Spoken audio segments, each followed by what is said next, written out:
Good people, let's start with this. This is the original for the black pill. I think it was done on Dow Rock's comment section, and this is from Paragon. If your alternative is the MRA movement has zero applications for relationships with women. We need to talk about taking the black pill, meaning to reconcile that there is no personal solutions to systemic problems, which can only resolve over evolutionary time. Any solution will very much entail steep trade-offs, which males can't have their cake and eat it too. A prosperous population of deferred ecological pressures like we currently enjoy, without expectation that this prosperity will increase mating latitude of females, dramatically perturbing the breeding population to the point of near evolutionary instability, which we're in now. One will always follow the other, as male consensus on the matter is practically impossible in terms of intersectional competition, as opposed to the broad accord females enjoy through abundant wealth of sexual opportunities, courtesy of their reproductively limiting function. In other words, there are no personal solutions to systemic problems. So in other words, there's no solution to societal problems that can be resolved personally. So this man up stuff will not work. So this matriarchal versus patriarchal stuff that we keep going back and forth with, even though there's clear evidence that this is a functional matriarchy. It has been for a very long time. Since its inception, it was set up like that by who? Slave masters. It was set up that way. And all the advancement and the reduction of ecological pressures, as Paragon says, this makes it more what? More matriarchal. So where the white folks had a patriarchy from the very beginning and slowly evolved into what we call this pseudo-matriarchy we see some 200 years later, black folks just got pushed even further that way. And I've been saying for a very long time, there is no individual solution to this problem. You can man up all you want. You can beat your chest all you want. You still live within a system that sees you and your black female as a matriarchy. She holds the power, you do not. She holds the power of the state, she holds the power of the wealth, she holds the power of the society, you do not. So I understand that Jeff and Dr. Els and a whole bunch of other people that are pro-black, and shout out to them. Shout out to them. I have no problem with them. And they say, would black men have to be the best version of themselves? That's not going to matter. Not enough of you to push the state one way or the other. The women will still hold the cards. You can be the best version of yourself, and you can be a billionaire. Be the best version of yourself. That woman still has more power than you in this society. There's nothing you can do about that. And individually, a few individuals that are black that do well are not going to move the vast majority of the black men forward. Now, individually, you can actually set up a bubble of you and associates. A few of your surrounding people can set up a virtual bubble with females that agree to go against society, against societal norms, and that can have a cooling effect.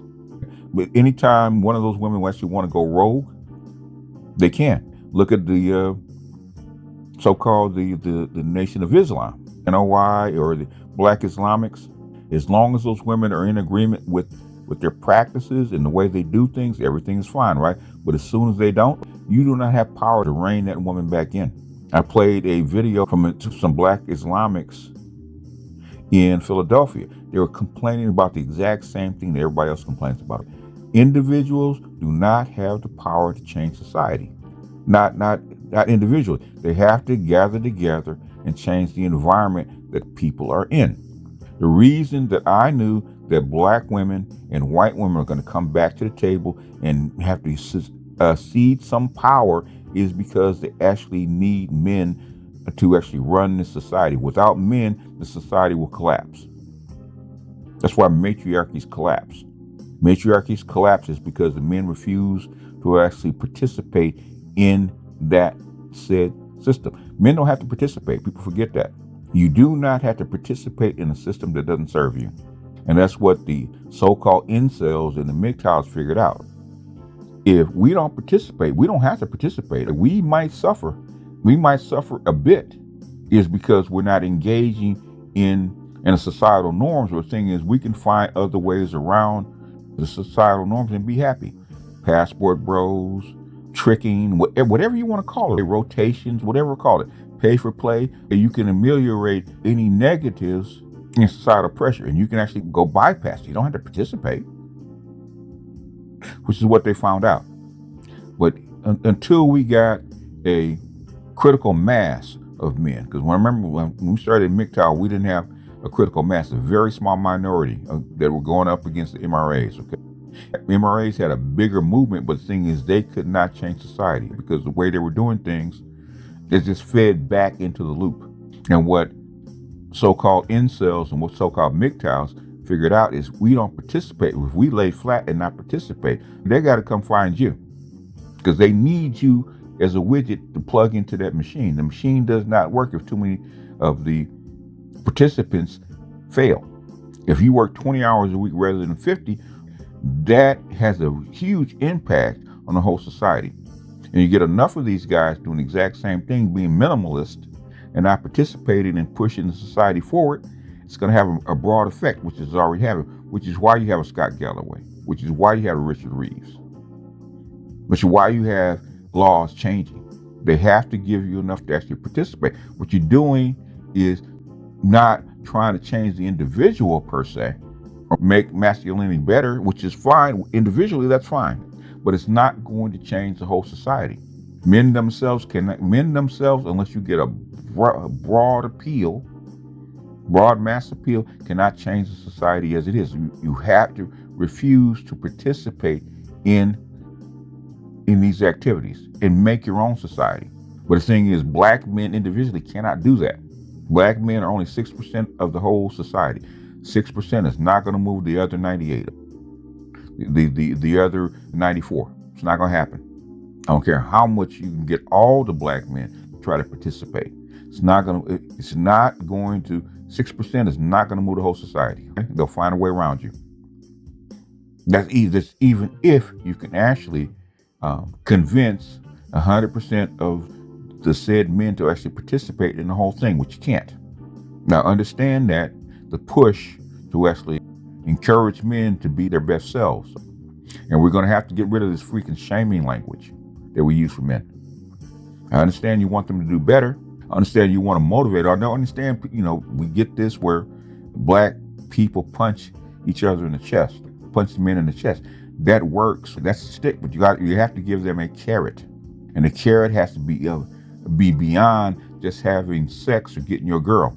If you make the girl the goal, then you've ruined the whole thing. You have to put it in the mix of where each man can find his own happiness, whatever that is. Now, if you put your happiness in getting the girl of your choice, then you're falling right back into the trap, in my opinion. I think that black men are happiest, in my opinion, men and black men are happiest by having options. By having options where he can live his best life on his terms and not trying to go out and seek validation from a female, which you see that now.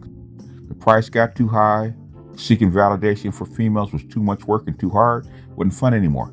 It's better to seek validation from your PlayStation or your Xbox than to seek validation from a harsh female. And enough men dropped out of the dating pool to where now it has an effect because now the females aren't happy. Now they have to negotiate their way back into the male predator. That's the way it used to be back a long time ago when females actually needed men to survive. That female had to pursue you. She had to be in your space. She had to bring over something to eat. She had to send something up for you to get to know her and participate. She had to hang out where you were. She had to prove to you that she was worthy of becoming a wife and you taking care of her, or you being able to take her on as a burden. Instead of you slipping her DM and she's demanding a $200 dinner and she hasn't even met you yet. But that took training. That's making the woman's, not the woman herself, but the woman's punani the prize. And then shame you for bypassing it and buying it directly. And basing your manhood on the type of female that you could attract. That is a feminine quality. And then when you get her, you can't do anything with her because she's not worth anything. Having an attractive female, unless you're Russell Wilson or a Future or somebody else like that, to where she can actually help you in business or help you do something. Having an attractive female is a waste. It's like having a McLaren that you have to park in the garage and you can't afford to drive it. It's a money sink. Get yourself a Toyota to where actually you can drive it from coast to coast and actually enjoy yourself in it, because it's a vehicle, it's a tool. I've said that from the very beginning. The woman is something that you acquire. A woman cannot be your life goal. As a man, a woman cannot be whatever your life goal is, a woman cannot be it. Your children are more valuable than that woman. Your children are more valuable than that woman. The woman is just a vessel for your children to actually come through. And that's the way it was looked at in the old days. The woman herself was not as important. Maybe on rare occasions, if she's extremely beautiful and she attracts wealth into your family, if that can be done, if you can have her do that, that's fine. Then she's valuable to you. But the thing is, it used to be her family connections and her ability to actually raise good children. In other words, the environment made children and that woman worth whatever she was worth. The environment doesn't do that anymore. And we've been trained that her attention and her sex was worth way more than it actually is. And they taught us to actually base our manhood on the opposite sex, or the attraction of the opposite sex, which it has never been. Your manhood has never been based, for the most part, for hundreds of thousands of years, on the type of mate that you can attract. Never has been. But all of a sudden, the last 20, 30 years, your manhood is based on the woman that you can attract. It makes no sense. That makes you female, in my opinion, but that's beside the point.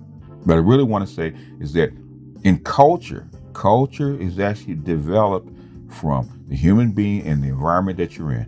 And I've always said it. You change the environment, you're going to change that woman.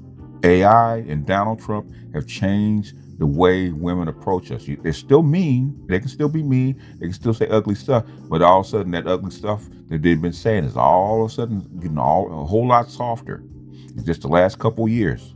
A whole lot softer. And now, like I said, the hey big head calls, where they're coming back and they're trying to soften you up because they need you now. And they see the bears outside the gate getting ready to devour them. And now they wanting to negotiate with you. So it's not a $200 dinner anymore. It's not you got to be 100% provider. Now it's, hey, can we go 50-50? Pretty soon, they'll be willing to take 80-20. I can't pay this last 20%. I need somebody to come in and pitch in 20% for these bills. Pitch in 20% of help to actually manage these children. 20% to actually take care of things around the house and offload some of this pressure that's on me.